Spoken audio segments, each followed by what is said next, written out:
Eu vou me arrepender loucamente de gravar esse vídeo, porque quando eu terminar ele, eu vou ficar lembrando de todos os outros livros que eu esqueci de citar e que eu deveria ter citado. Mas a vida é assim, né? E a gente aceita esses riscos quando a gente decide fazer listas. Eu resolvi fazer esse vídeo com os meus livros preferidos da vida, mas na verdade não exatamente os preferidos da vida, mas são minimamente os que grudaram na minha cabeça e que eu fico citando o tempo todo em conversas aleatórias, fazendo links e brisas literárias o tempo todo com eles, mesmo não tendo uma boa memória para os livros. Eu costumo ler e esquecer com muita facilidade, até pela quantidade de livro que eu leio, mas esses, por algum motivo, e talvez eu consiga explicar bem nesse vídeo, eles não saem da minha cabeça. Então, enfim, separei por algumas categorias, a começar por livros de infância, juventude. Eu li primeiro O Mundo de Sofia, eu tava na 5ª série, O Mundo de Sofia, do Joyce Gardner. Comecei com O Mundo de Sofia, fiquei pirada com a autora, aí eu fui ler O Dia do Coringa, fui ler o livro lá do Natal, fui ler Maia. Inclusive tem uma história muito interessante que é a seguinte: eu estava internada na Santa Casa e aí eu tava no corredor esperando uma cirurgia, né, fazer uma cirurgia, não tava conseguindo, e eu descobri que o Joyce Gardner ia estar na Bienal do Livro com o John Boyne, que é o autor do Menino do Pijama Listrado e do Palácio de Inverno, enfim, dentre outros. E aí eu fugi do hospital e fui pra Bienal. Entrei lá no negócio da Bienal, na sala em que eles iam falar, tava lotado, não podia mais entrar ninguém. Aí eu mostrei o meu acesso do soro, falei, gente, por favor, pelo amor de Deus, eu fugi do hospital pra estar aqui. Deixaram eu entrar, eu fiz uma pergunta, eu tenho filmado essa pergunta que eu fiz uma pergunta sobre a imortalidade, porque tem a ver com o livro do Joyce Gardner. Enfim, eu tô até inchada de tanto soro que eu tava tomando há dias já, porque eu tava prestes a fazer cirurgia. Mas o grande lance é que eu fiquei embasbacada com esse livro na época, a ponto de que eu queria virar a Sofia, né? A Sofia, ela tem 15 anos, é o aniversário dela de 15, e ela começa a receber esses bilhetes anônimos que vêm do Líbano, se eu não tô enganada, com perguntas filosóficas. Então esse daqui é considerado um romance da filosofia.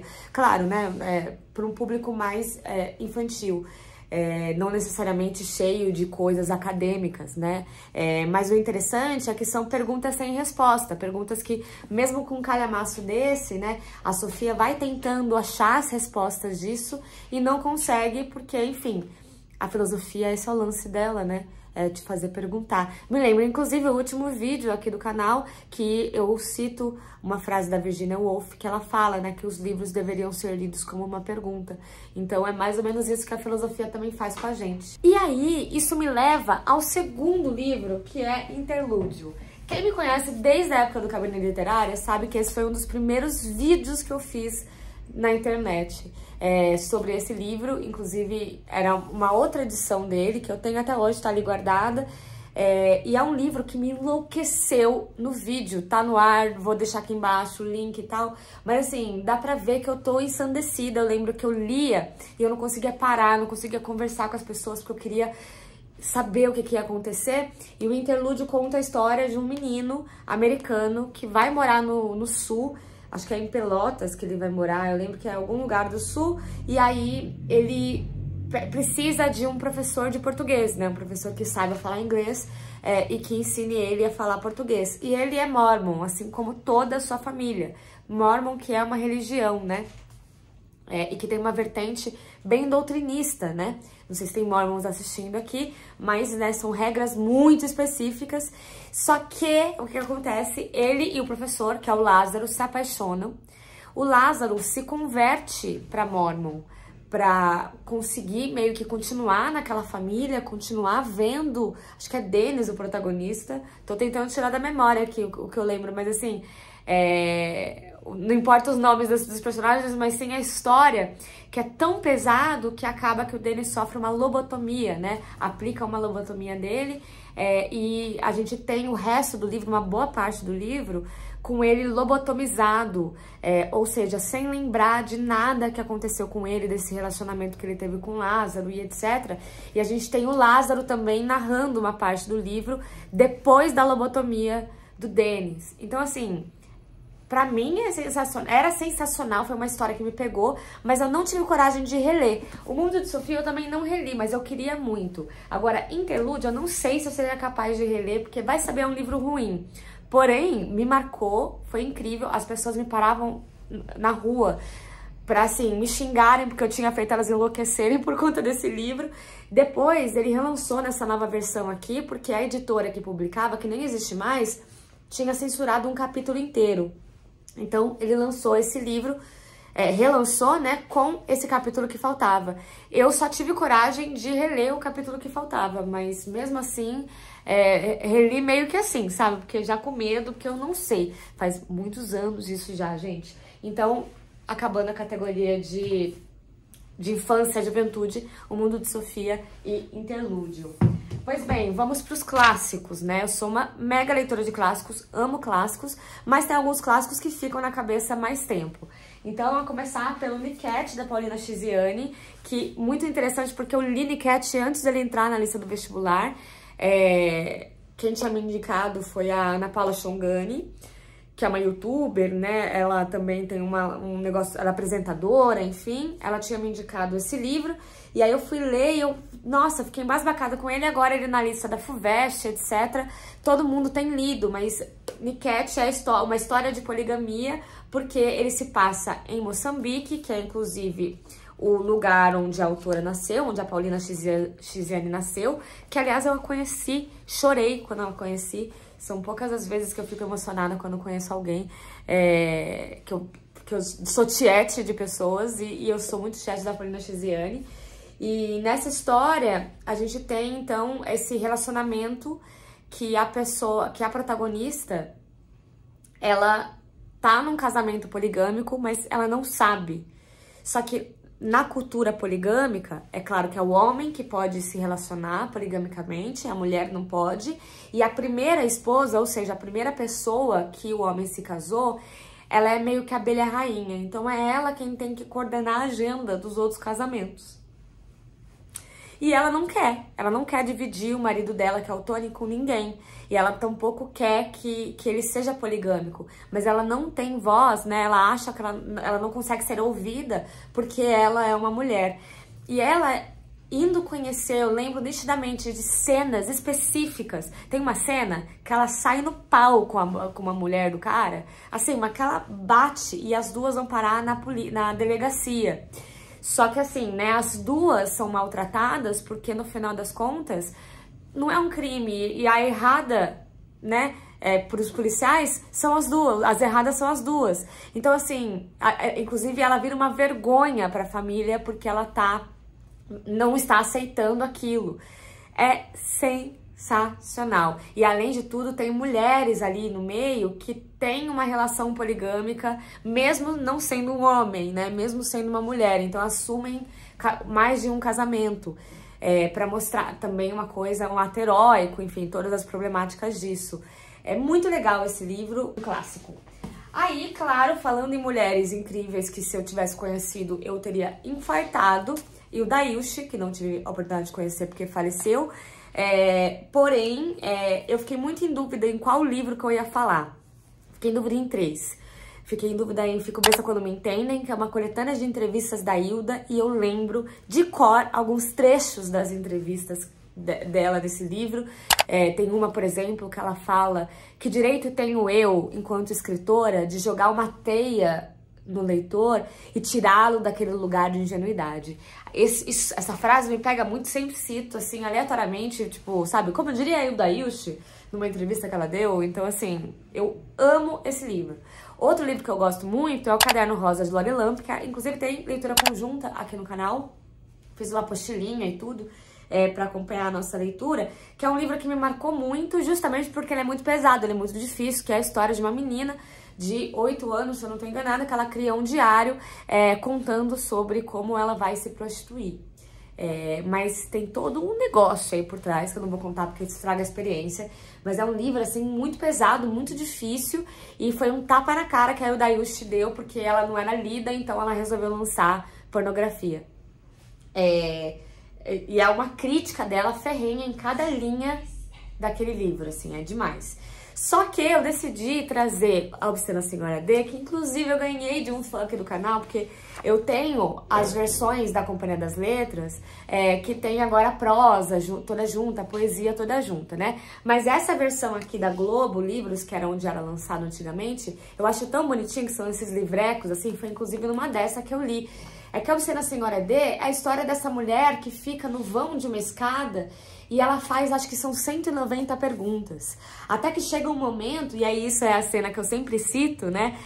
Tá vendo por que eu tô indicando esses livros aqui, falando que eles são os livros da minha vida? Porque eu sempre cito essas coisas de memória, que chega uma hora que, nossa, é pergunta, pergunta, pergunta, pergunta, pergunta que ela vai fazendo, e aí o marido dela vira pra ela e fala, Ilê, para de perguntar e vai tomar um cafezinho. E aí eu sempre brinco com isso, né? Dessa coisa de como a gente, às vezes, pode enlouquecer, então às vezes é melhor só dar uma parada e tomar um cafezinho. É muito mais profundo do que isso, mas assim, esse livro é sensacional e é um vômito, né? Em forma de literatura.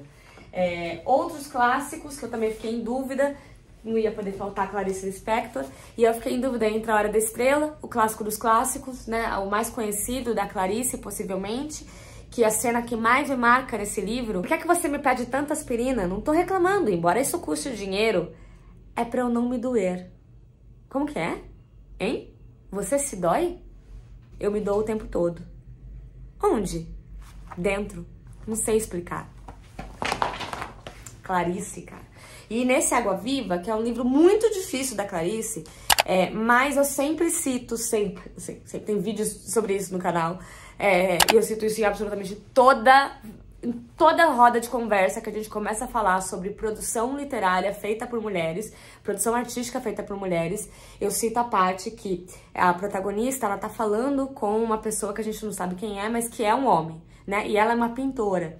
E aí ela vai falar sobre a placenta da gata, né? Que dizem que uma gata, quando tem filhotes e come a própria placenta, ela consegue ficar sem comer mais nada durante uns bons dias, né? E aí ela faz uma comparação com o fazer artístico, né? E o ser mulher, fazer artístico feito por mulheres, né?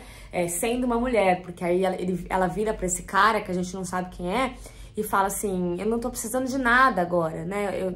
Eu mesma tô tirando essa energia de mim, eu comi a minha própria placenta, mas você não deve saber o que é isso.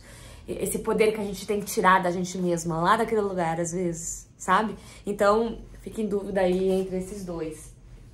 Outro clássico, claro, Quarto de Despejo, da Carolina Maria de Jesus. Li, reli, e assim, sempre que eu puder, vou ler de novo. Carolina Maria de Jesus, enfim, esse não é o meu preferido da Carolina, mas de fato é um que mostra muito a maneira como a gente trata a literatura e a maneira, a questão de raça, a questão de como a gente menospreza a negritude, e eu, enquanto mulher branca, fico, né, mais sentida ainda, me sinto, assim, percebo quão racista todos nós somos, e o quanto que esse livro, assim, devia ser o livro mais famoso do mundo, sabe? É muito bonito, é muito triste e é uma história incrível, né? E muito próxima da gente, assim. Então, Quarto de Despejo, nem sei, assim, eu posso citar 97 frases, né? 97 coisas que acontecem aqui, por exemplo, ela dá cor à fome, né? Que a fome é amarela, ela falar que a favela é o quarto de despejo do mundo, ela falar que a gente precisa ser, que o presidente precisa ser um leitor, né? Enfim, são coisas, enfim, maravilhosas e que depois que você sabe da história, tem leitura conjunta aqui no canal, com a apostila também, enfim, uma puta aula sobre Carolina. Outro livro que eu precisava citar era Macunaíma, do Mário de Andrade, um livro hiper mega difícil, mas é um clássico, é um dos primeiros livros modernos da história da literatura brasileira. É um livro que fala sobre raça, sobre questões de lendas, sobre literatura oral. Tem umas sacadas geniais, mas eu acho que eu coloco nessa minha lista de livros aí da vida e que eu cito com muita frequência, porque por conta da leitura conjunta eu me debrucei profundamente sobre ele. Eu tive que aprender astronomia. Então, assim, também tá no ar essa leitura conjunta. Fiz a apostila e tudo. E é tão gostoso você ler um livro que é considerado difícil e você entender. Então ele ocupa um lugar no meu coraçãozinho de leitora muito diferenciado. Então, pra quem não sabe, Macunaíma conta a história do Macunaíma, que é esse menino que ele nasce no meio do mato, com muita preguiça. Ele só começa a falar aos 7 anos e depois ele vai com os 2 irmãos dele para São Paulo.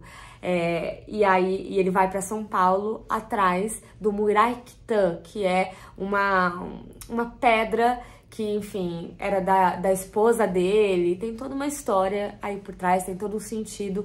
Veja um vídeo da leitura conjunta, sobretudo se você quer entender profundamente, linha por linha, o Macunaíma do Mário de Andrade. Além dos clássicos, é claro que eu não ia deixar de citar Pagu. Eu podia colocar qualquer um delas, sobretudo ela enquanto jornalista, né? Que ela usava o pseudônimo de Ariel, ou ela poeta como Solange Sol, que para mim é das minhas vertentes preferidas da Pagu. Todos os textos dela são maravilhosos, mas esse que é uma troca de cartas que ela teve na última prisão que ela esteve, e essa troca de cartas foi com o marido dela depois do Oswald de Andrade. É um livro muito profundo, é um livro muito triste, é um livro de uma Pagu que já tá depressiva, que já tá mal, mas é um livro de história, né? Um livro de história política, de história artística, porque a Pagu, ela esteve durante todas essas fases e foi importantíssima para toda a história brasileira, né? Ela, em diversas frentes, né? Trouxe a primeira semente de soja para o Brasil, foi a primeira mulher a criar uma história em quadrinho, foi a primeira mulher, foi a primeira pessoa a criar uma detetive mulher para a literatura brasileira. Enfim, é uma série de coisas ali que a Pagu foi uma presa política que foi presa mais de 20 vezes. Então, uma das primeiras presas políticas. É uma série de coisas aqui que temos com Pagu que vale a pena, e também tem leitura conjunta desse livro. Aí, falando de clássico ainda, Lima Barreto, também é muito difícil escolher um livro do Lima, não é uma literatura tão fácil, mas as crônicas e os contos dele são mais tranquilos e são ácidos, são brasileiros, sabe? E falam de um lugar que normalmente não estava dentro da literatura, né? Era um lugar muito marginalizado. Esse livro aqui, eu acabo escolhendo ele porque é uma coletânea de textos dele, que ele publicou em jornais, que ele reclama.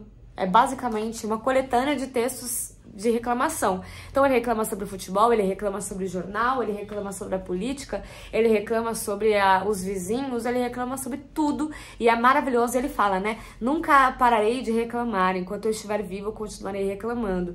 E o mais interessante, e que é o que eu sempre cito, né, o exemplo que eu sempre cito, é um tema aqui que ele traz, que é quando ele descobre que nos navios militares os padres estão indo, né? E ele fica muito pistola, porque ele fala, eu tenho um amigo lá que é budista, você vai mandar um líder budista? Eu tenho um outro amigo que é evangélico, você vai mandar um pastor lá? Então, assim, são essas coisas da vida e que ele traz de um jeito ácido e muito pontual, assim, muito interessante. Então, esse do Lima. E por último, na categoria de clássicos, e não menos importante, tinha que ter Machado de Assis, poderia colocar qualquer um. Antigamente, se me perguntassem rapidamente, eu ia citar o Alerlista, que inclusive é o primeiro livro aqui, né, da minha coletânea de clássicos com a Planeta. Esse daqui tem artes da Malfeitona e texto de apoio, né, o prefácio da Daniela Arbex. As notas são minhas e da equipe editorial da Planeta. É um livro pensado, tintim por tintim, é um dos meus preferidos do Machado, se não é o meu preferido. Porém, eu tive que reler Dom Casmurro pela 34ª vez na minha vida. E aí, eu me dei conta de como o Machado de Assis, ele foi absolutamente completo aqui nesse livro, né? Ele criou personagens tão tridimensionais a ponto que a gente esquece quão tridimensionais eles são. Esses dias, um dos episódios do podcast da Todavia, que eu apresento e roteirizo, foi sobre maternidade. E eu convidei uma série de escritoras para indicarem suas personagens mães favoritas. E aí a Nara Vidal, que também é uma escritora e tradutora, ela indicou a Capitu. E aí eu me dei conta de como eu nunca tinha parado para pensar nessa outra vertente da Capitu, que é o fato dela ser mãe, que é uma vertente importantíssima aqui na narrativa. E mesmo assim, além dessa vertente da mãe, além dessa vertente da mulher que cuida, além dessa vertente do ser mulher, tudo isso, mas a gente fica só pensando se traiu ou se não traiu, né? O Machado deve rir da nossa cara. lá no caixão dele. Então, assim, mas é um livro, cara, que cada vez que eu leio, eu descubro mais coisa, eu vejo mais coisa. Então, por isso, eu acho que Dom Casmurro é uma ótima síntese de indicar Machado numa lista como essa. Agora, na categoria de contos, eu vou citar Êxtase, da Katherine Mansfield, que tem esse nome por conta de um conto que chama Bliss, que foi traduzido pela Ana Cristina César, originalmente como Êxtase, nos anos 70. E aí, a Nara Vidal, inclusive, quem traduziu nessa edição nova da Antofágica, porque os outros autores traduziam como Felicidade, como Alegria. Tem um vídeo completo sobre Êxtase e sobre tradução aqui no canal. E a Katherine Mansfield era isso, né? A Virginia Woolf dizia que era a única autora que ela invejava, era a Katherine Mansfield, né? Mas que ela também sofreu muito preconceito. Ela era da Nova Zelândia, então, enfim, teve várias coisas e ela traz também contos LGBT numa época em que ninguém falava a respeito disso. É maravilhoso. Esse daqui é uma coletânea de contos dela e tem esse Êxtase, que é o meu conto preferido, não tem como não ser. A Ana Cristina César, inclusive, enlouqueceu por conta da tradução desse livro, e que ela fez para um mestrado em Essex, na Inglaterra.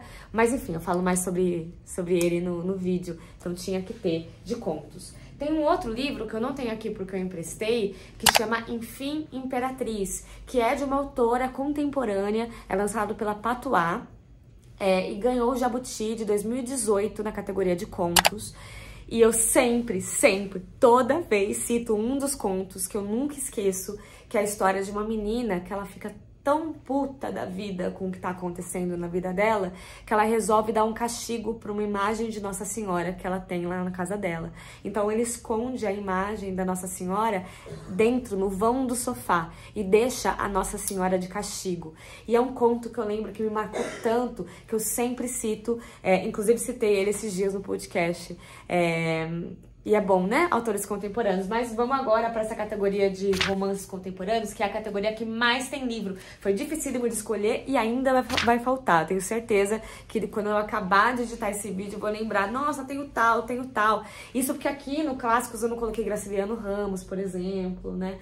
Eu não coloquei Guimarães Rosa, não coloquei Lígia Fagundes Telles, não coloquei... Nossa, tanta coisa. Só de olhar aqui pra minha estante eu já tô passando mal. Mas vamos voltar aqui pra isso que... Pra esses livros que me fizeram lembrar agora, pelo menos, né? Que eu cito com frequência. Então, um dos contemporâneos, um bem recente do José Faleiro, Os Supridores, é um romance. Eu gosto de todos os livros do José Faleiro, mas é que Os Supridores é muito, é inenarrável de tão bom, assim. E aí conta a história do Pedro e do Marx, que eles são os supridores, eles abastecem o supermercado lá no sul, lá em Porto Alegre, se eu não tô enganada. E, enfim, o legal... em Porto Alegre. E o legal é que um dos personagens, ele tem uma visão política muito interessante, e ele tenta trazer isso para as outras pessoas que não têm uma visão política, e tenta explicar de uma maneira muito interessante sobre esses aspectos sociais que a gente acaba não percebendo, porque a gente só vai vivendo sem parar para pensar. E eles acabam se envolvendo com vendas de drogas enquanto eles são supridores do mercado. É um livro de ficção, mas assim, com os dois pés na realidade. O José Faleiro é atualmente um dos meus escritores preferidos. Então, assim, eu indico esse, eu indico Em Que Mundo Tu Vive, eu indico Vila Sapo, todos, assim. Mas aqui os Supridores eu costumo falar que é o meu preferido dele, então eu quis trazê-lo aqui.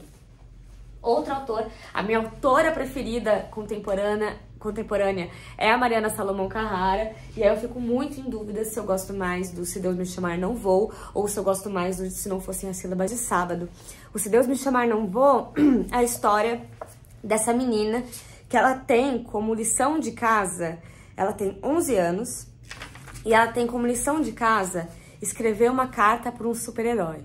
E aí sobra para ela o Homem-Aranha. Então ela já começa o livro falando pro Homem-Aranha que espera que ele não seja que nem uma aranha de verdade. Que um dia ela viu uma aranha fazendo uma armadilha para um vagalume, e que deixou o vagalume sofrendo lá ao invés de matar de uma vez. Ela fala: achei a aranha tão cruel, espero que você mate os seus vilões muito mais depressa. Será que o vagalume pisca de dor? Se eu pudesse brilhar de dor, eu seria um escândalo.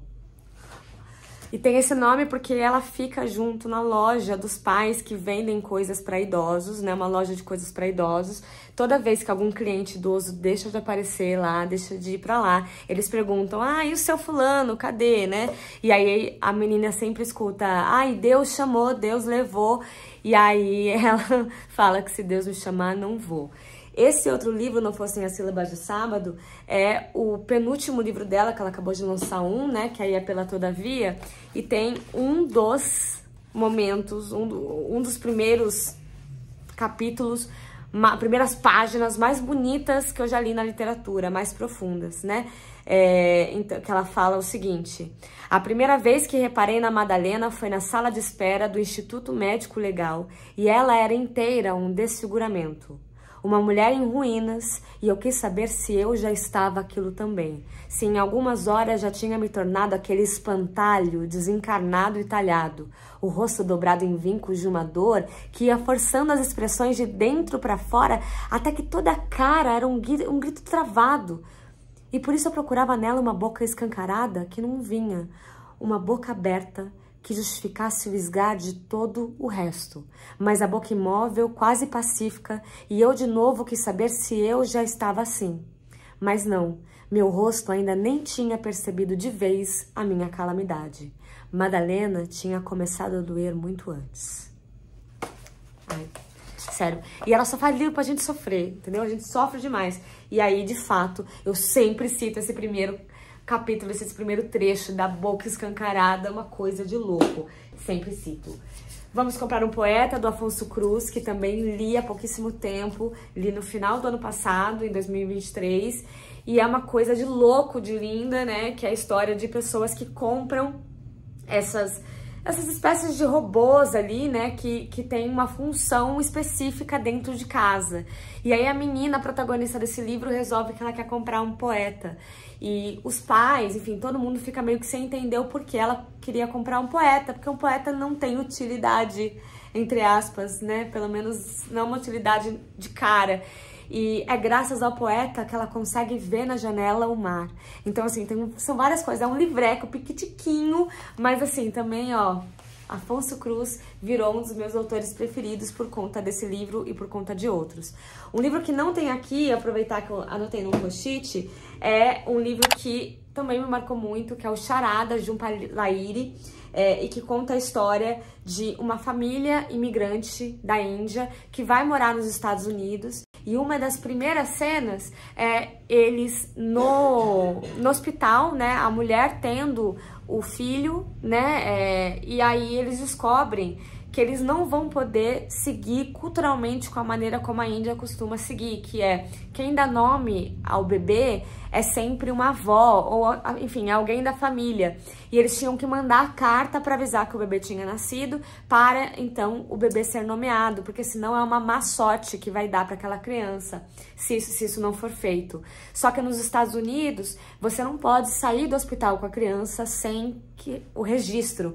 Então, isso é uma violência tão grande, porque culturalmente eles ficaram num lugar de que eles tiveram que, na cabeça deles, colocar o filho na má sorte por conta de uma regra cultural que não lhes cabia. E aí a gente acompanha essa criança que vai crescendo e que também ela se sente num lugar zerado, né? Até tem um episódio do podcast da Todavia que eu cito, porque a gente falou sobre imigração, e eu cito até uma obra de arte de uma artista que ela fez, que é um berço com grades de ferro, e no lugar do colchão tem um vazio, tem um buraco. E ela falou que é para representar a imigração. Ou seja, é um lugar que aparentemente é ermo, confortável, um lugar que te lembra de bons momentos, mas são grades de ferro que imitam uma prisão e não tem uma base para você dormir. E aí esse lugar dos imigrantes específicos dessa geração, da terceira geração, que é uma geração que não é... Por exemplo, esse menino, né, ele não é nem indiano que nem os pais, nem americano que nem os amigos, porque ele cresce diferente dos pais que nasceram na Índia e tem culturas muito enraizadas da Índia. Ele não teve isso, porque ele cresceu e foi alfabetizado numa escola americana. Mas, ao mesmo tempo, ele não aceita nem de um lado nem do outro. Então, ele fica nesse lugar. Sempre cito também essa história. Então, assim, e eu gosto muito da Jhumpa Lahiri. Inclusive, é a Jhumpa quem traduz do italiano para o inglês os livros do Domenico Starnone, que por pouco não estiveram nessa lista, junto com sua suposta mulher, que no caso ela tá na lista, que é a Elena Ferrante, que eu posso citar tanto a trilogia napolitana, que aquelas personagens me marcaram de uma maneira inenarrável, a história daquelas duas mulheres tão diferentes entre si, né, e que tentam, principalmente a Lenu, né, que é a protagonista que escreve o livro, sair do lugar em que ela pertence, porque ela não quer mais nenhum tipo de vínculo. Então eu sempre cito também a relação dela com a mãe, que a mãe dela manca com uma perna e ela fica desesperada de parecer a mãe, que a mãe é o símbolo para ela de tudo que ela mais detesta. E a própria história que ela tem com essa amiga e também todo o crescimento que ela vai tendo e a noção que ela vai tendo em relação ao lugar da mulher, a questões de gênero, as questões políticas, e a descoberta da literatura num lugar que, querendo ou não, parece estar acima do que ela quer fugir, sabe? É incrível, mas o que eu mais cito, por incrível que pareça, é Dias de Abandono, da Elena Ferrante, que é um livro que me marcou demais, sobretudo uma cena que a gente tem essa mulher que é abandonada pelo marido, com 2 filhos, porque o marido troca ela por uma mulher mais nova. E ela fica assim, ensandecida com aquilo, e ela não gosta dos filhos porque os filhos lembram o marido. E aí tem uma cena que ela se encontra presa dentro de casa com aquelas crianças. Presa porque ela não consegue abrir a porta trava. E as coisas que ela faz nessa cena são perturbadoras, como todas as cenas de maternidade da Elena Ferrante, né? Então, assim, sempre cito tanto a tetralogia quanto Dias de Abandono e todos os outros da Elena Ferrante, não vou enganar ninguém, né? E outro livro também, que eu não tenho aqui o volume físico, são 2 do Milan Kundera, que é A Festa da Insignificância e A Imortalidade. A Festa da Insignificância eu sempre cito na cena que o protagonista, um dos protagonistas, ele encontra um amigo que ele não vê há muito tempo, o amigo vira pra ele e fala, e aí, o que você conta de novo? Ele não tem nada de novo pra contar, então ele finge que ele tem um câncer, só pra ele ter algo pra contar. Então, assim, toda a teoria do livro é pra mostrar sobre o desespero humano de como a gente sempre tenta não ser insignificante. O que me puxa pro livro que eu mais cito do Milan Kundera, que é A Imortalidade, que tem vários personagens, tem o Goethe, tem o Mark Twain, que eles estão no céu, inclusive, debatendo sobre como eles nunca terem morrido, porque ninguém deixa eles em paz, né, com as coisas que eles fizeram na Terra. Mas tem um protagonista que é o próprio escritor, que é o Milan Kundera, e que ele começa a escrever aquele livro porque ele vê uma mulher já mais velha saindo da aula de natação e fazendo um gesto muito jovial. E aí ele percebe que a única coisa que todo ser humano precisa desesperadamente, quer desesperadamente, é justamente ser imortal, não ser esquecido minimamente, ter uma história que se fixe. E aí vai tentar fazer isso das piores e melhores maneiras. E os gestos também entram nisso, né? Eu sempre cito 2 cenas desse livro, que é ele num restaurante com o editor, dizendo que aquele livro que eu descobri qual que vai ser o nome desse livro, vai chamar Insustentável Leveza do Ser. E aí o editor vira pra ele e fala assim, não, mas esse livro já existe, inclusive ele é seu. E ele fala assim, não, mas esse livro aqui que tem que chamar esse nome, porque é muito melhor.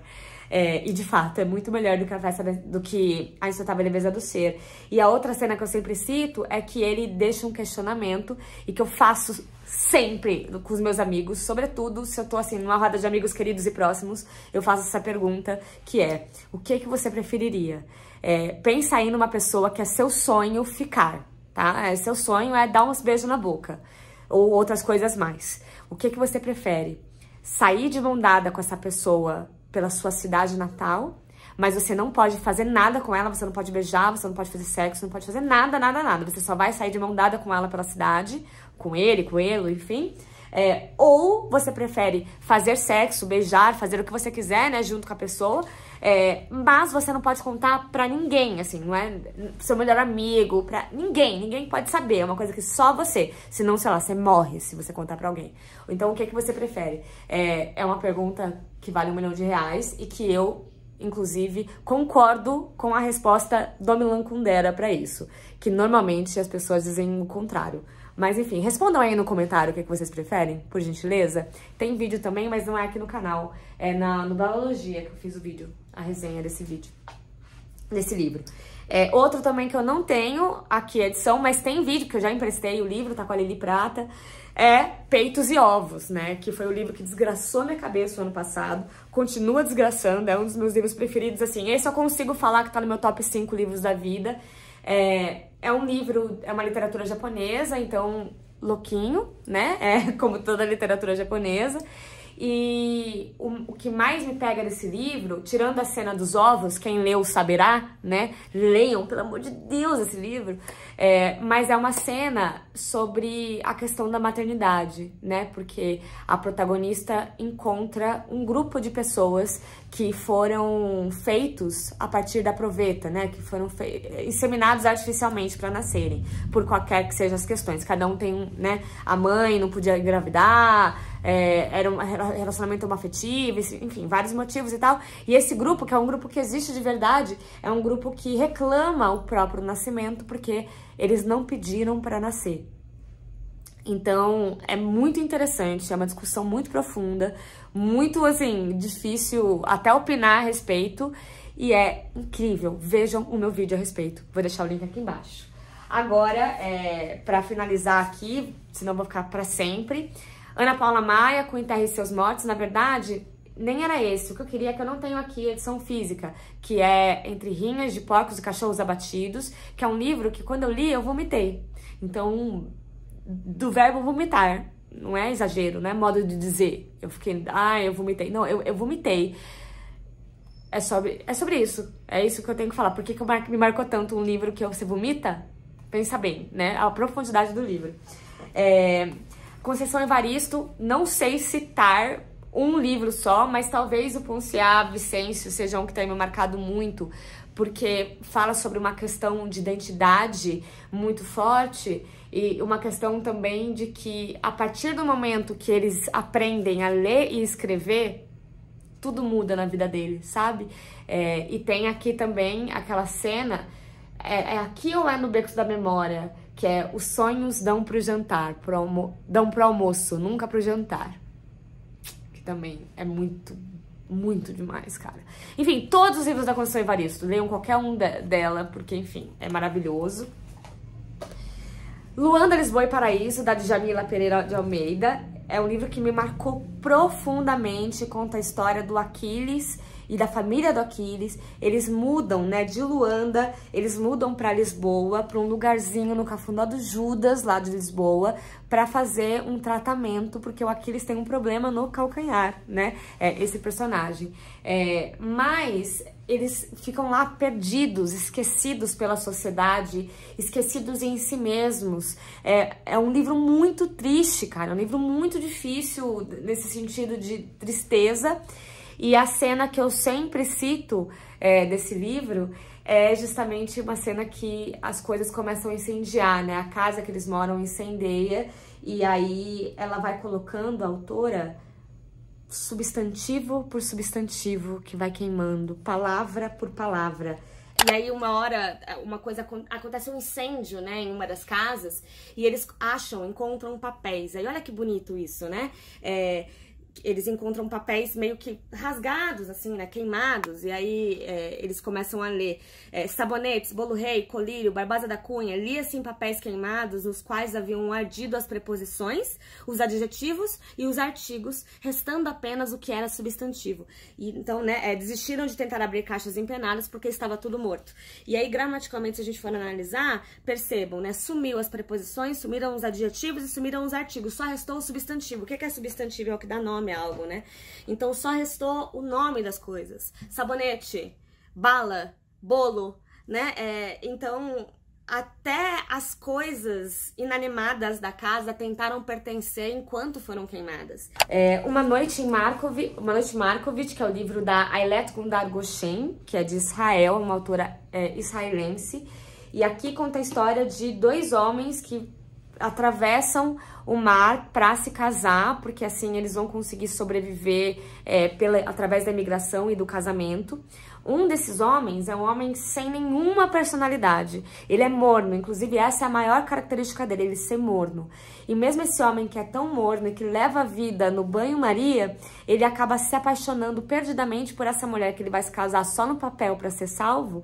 E aí mostra assim o poder que um homem pode ter com uma mulher, por uma mulher, mesmo ele sendo morno, sabe? Mesmo ele sendo um nada.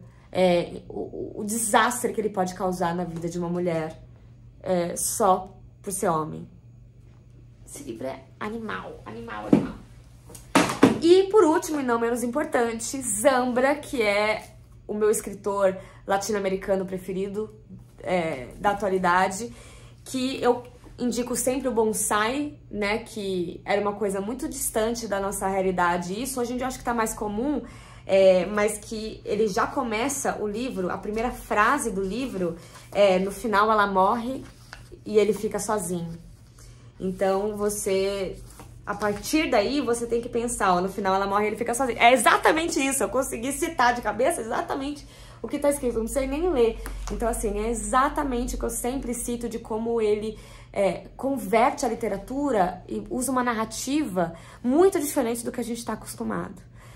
Sensacional. O Zambra é um mago com as palavras. E aí eu li também o poeta chileno, dá uma olhada nas poucas marcações feitas. E é um livro assim também muito, muito poderoso e que conta a história, né, desse menino que ele vai crescendo enquanto... Tem vídeo aqui no canal. Ele vai crescendo enquanto um poeta chileno, né? E convivendo com outros poetas e se debatendo sobre o seu lugar no mundo, né? E sobre o lugar da sua poesia, sobre o lugar da sua humanidade no mundo. Tem que ler. Não tem uma outra coisa. No vídeo a gente tenta fazer ali um bem bolado. É um vídeo meu com a Bárbara Kraus, que a gente fez um desafio de hispanohablante, né? Lendo livros. Cada mês a gente lia de um país diferente. E a gente começou com o Chile. Então... lemos o poeta chileno e esse livro é sensacional. Lembrei que faltou uma categoria, que é a categoria de poesia. Que aí eu coloquei 3 livros, se eu não estou enganada. Eu preciso achar onde eu botei aqui. Eu coloquei Ana Cristina César, porque não tinha como não colocar Ana Cristina. Tá aqui, ó. Porque não tinha como não colocar Ana Cristina. E aí...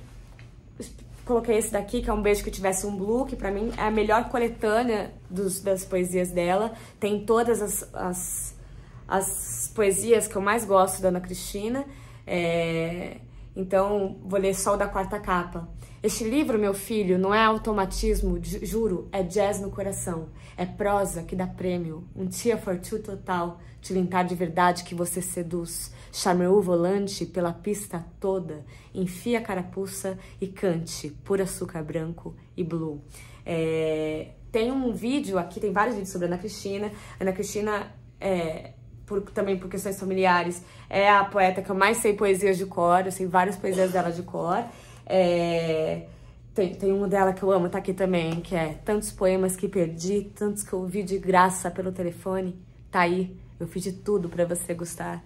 Fui mulher vulgar, minha bruxa, minha fera, risinho modernista arranhando na garganta, malandra, bicha, bem viada, vândala, talvez maquiavélica, e um dia rei, vale-me de mesuras. Tenho mais tantas fiz. Tantas fiz. Enfim, todas as poesias da Ana são maravilhosas, mas essa coletânea eu gosto muito. Inclusive, eu emprestava, perdia.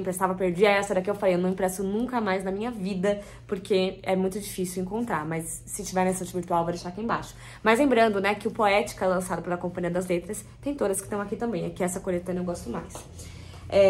Jockey, da Matilde Campilho, que foi meu livro também de poesia preferido nos últimos tempos. Todos da Matilde são maravilhosos. todas as poesias dela. Era capaz de atravessar a cidade em bicicleta só pra te ver dançar. E isso diz muito sobre a minha caixa torácica. Incrível. Aí o meu poeta preferido, que é o Manuel de Barros, que é o poeta das coisas simples, né? Tem vários vídeos meus aqui recitando Manuel de Barros, e ele fala sobre o mato, sobre crianças, sobre areia, e ele usa as palavras juntando umas com as outras.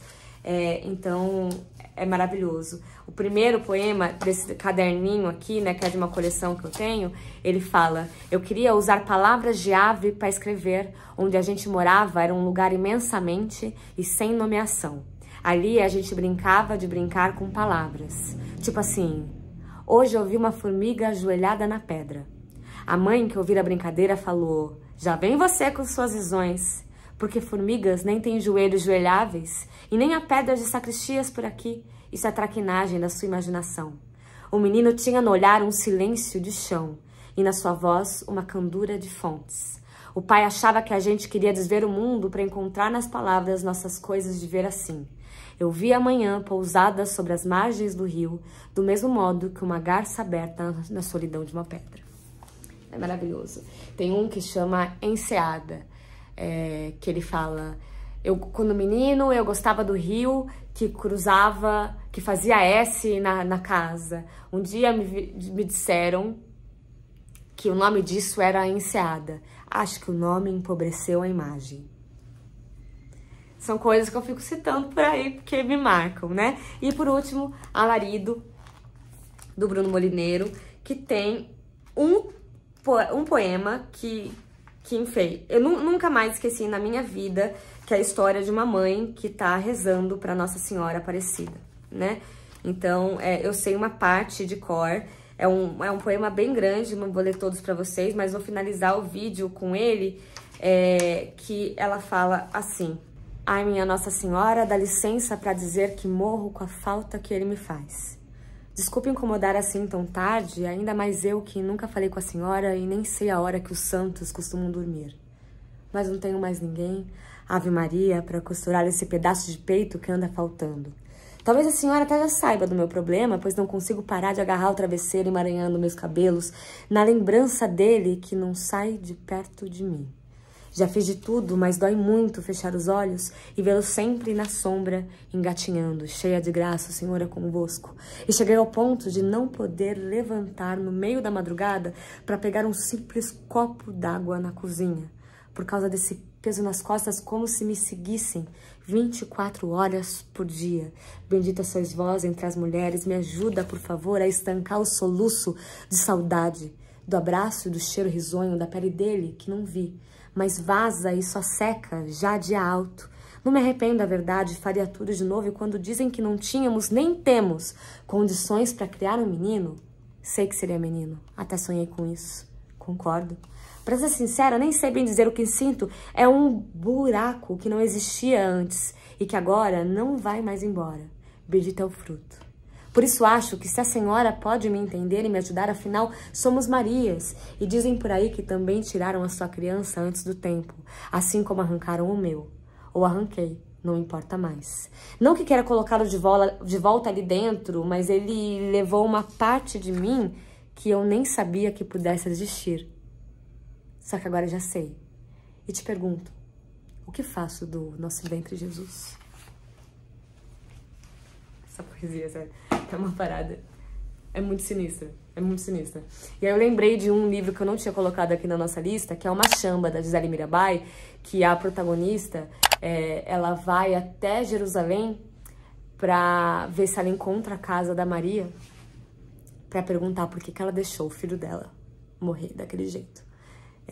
Porque ela discorda daquela maneira. E eu também sempre cito essa cena, que também é muito poderosa, lembrando Nossa Senhora Aparecida aqui. Enfim, esses são os livros da minha vida que eu vivo citando o tempo todo, vou lembrar de muito mais. Me contem aí embaixo se vocês já leram algum, se já leram algum por minha causa, mas não se esqueçam de responder a pergunta de vocês preferiam a pessoa que vocês mais gostariam de ficar, casar, namorar, enfim, beijar na vida de vocês. Vocês preferiam andar pela cidade ou fazer tudo um pouco, mas não poder contar pra ninguém? Tchau!